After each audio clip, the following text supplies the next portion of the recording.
At sa mga nagbabagang balita, ang China ay takot na ngayon sa Pilipinas dahil sa ating mga mid-range missile systems, ang Typhoon missile launchers na bigay ng Amerika sa atin. At sa Israel, Hezbollah ay binobomba na ng Israel. Narito ang ulat galing sa 24 oras. Pinas ang mid-range missile system ng Amerika sa kabila ng paghikayat ng China na i-pull out ito.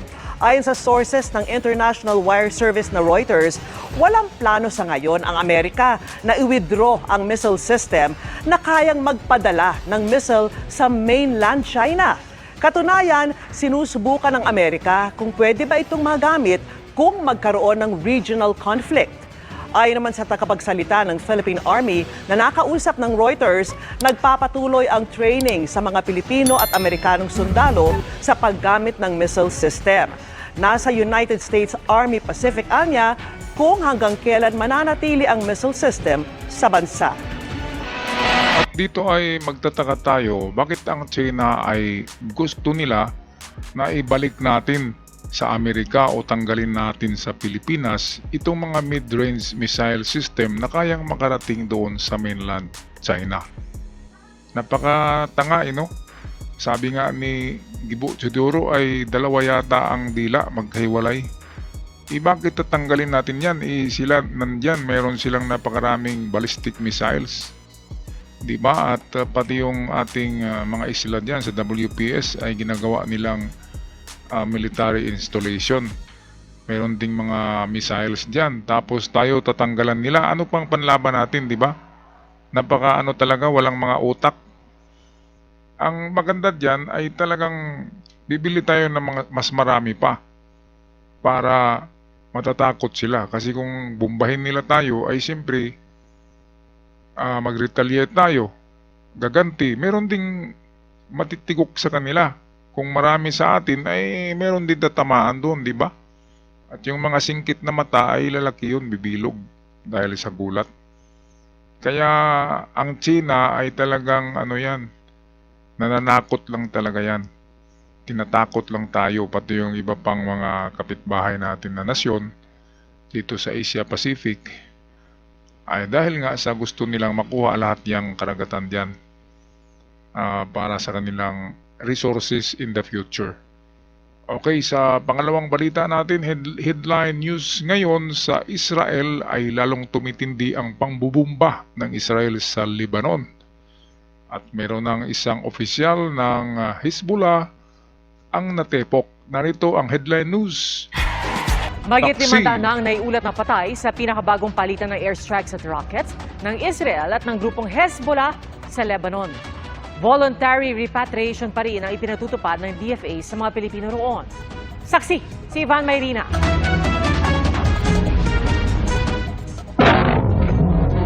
Nakabibingi ang pagsabog mula sa rocket na bumagsak sa isang lungsod sa hilagang bahagi ng Israel. 3 sugatan sa pagsabog noong araw na linggo. Bahagi ng sigalot sa pagitan ng Israel at grupong Hezbollah sa Lebanon na uminit lalo noong 1 taon dahil sa giyera sa Gaza. Kahapon lalong tumindi ang tensyon. Sumiklab ang sunog at pagsabog sa ilang bahagi ng Lebanon. Kasama rito ang suburbs sa kabisera ng Lebanon na Beirut. Kahapon din naglabas ang Israel ng video ng airstrikes laban sa anilay imbakan ng mga armas ng grupong Hezbollah sa ilang bahagi ng Lebanon. Ayon sa Israeli military, mahigit 1,000 Hezbollah targets ang kanilang binomba sa southern Lebanon at Bekaa Valley. Kaya nagbabala sila sa mga taga roon na lumikas na. Ginantihan naman ito ng pagpapakawala ng missile ng Hezbollah sa mga military facility ng Israel. Sa ilang bahagi ng northern Israel, namataan ang pag-intercept sa rockets ng Hezbollah. Ayon sa mga otoridad sa Lebanon, umabot na sa mahigit 500 ang nasawi sa airstrikes ng Israel, kabilang ang 50 bata. Ito na ang pinakamataas na death toll sa Lebanon mula nung huling nagkagyera ang Israel at Hezbollah noong 2006. Mahigit 1,000 ang sugatan, libu-libong lumikas. Hanggang ngayong araw, tuloy ang palitan ng mga airstrike ng Israel at rocket ng Hezbollah. Iba't ibang bansa ang nanawagan na ng paghupa ng tensyon. Escalation is extremely dangerous and worrying. I can say that we are almost in a full full-fledged war. Sa ngayon, Alert Level 3 o Voluntary Repatriation ay pinatutupad ng DFA para sa mahigit 11,000 Pilipinong nasa Lebanon. Ayon sa DFA, mahigit 1,000 Pilipino ang nagpatulong na sa gobyerno para makauwi. Pero maraming Pilipino ang ayaw pa rin lumikas. Ito ang masama sa mga Pilipino dahil likas na matigas ang ulo natin. Sa contest nga ng basagan ng ulo ay hindi mababasag ang Pilipino na ulo kasi sobrang tigas talaga yan. Voluntary repatriation, ibig sabihin ay ikaw lang kung gusto mong umuwi. Diba? Kaya nanawagan ng gobyerno sa ating mga kababayan diyan sa Lebanon at sa Israel na umuwi na lang kayo para hindi kayo madamay diyan.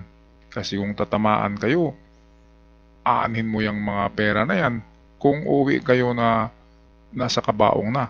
Diba? Kaya mga kababayan diyan, huwag masyadong matigas ang ulo. Alam na natin na matigas nga ang ulo natin kasing tigas ng bato yan. Pero sa panahon na ito, ay unahin natin ang ating safety para hindi mamroblema ang inyong mga kamag-anak na naiwan nyo dito sa Pilipinas. Alam natin na mahirap ang trabaho at alam nyo at alam natin na takot kayo na mawalan ng trabaho. Kaya kahit giyera ay sinusuong nyo, hindi kayo natatakot sa mga missiles dyan dahil akala nyo na paghupa ng giyera ay trabaho na naman, di ba? Pero hindi yan ang tama. Ang tama ay lumayo kayo diyan, umuwi kayo dito sa pamilya nyo para safety ang buhay nyo. Aanin nyo ang damo kung patay na ang kabayo, di ba? Aanin nyo ang mga dolyar diyan, ang mga dollars diyan. Kung wala na kayo. Kaya unahin nyo ang sarili nyo.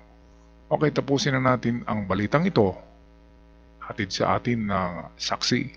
Nakikipag-ugnayan ng gobyerno sa Filipino community sa Lebanon sakaling kailanganin ng mass repatriation. We are processing more than 1,000 requests for voluntary repatriation. That's 1 out of 10 so far. Nananawagan kami Grabe. mga kamag-anak ng mga Pilipinong ito, they should call their own relative and Ayan. force them or ask to go home. Hindi lang sa mga Pilipino abroad kundi pati sa mga Pilipinong nasa bansa, may epekto ang gulo sa Middle East, partikular sa pagkontrol ng inflation o bilis ang pagmahal ng bilihin. Our biggest challenge really is external headwinds. No?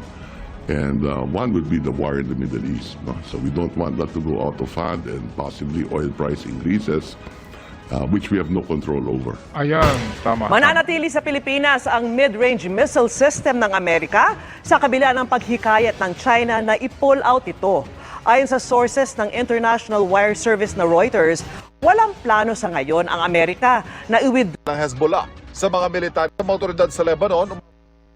Ayan, tama. At talagang sigurado na magtataasan na naman ang presyo ng langis dahil sa ang gulo ay nandyan sa Middle East, which diyan natin kinukuha ang ating langis, ang ating mga gasolina.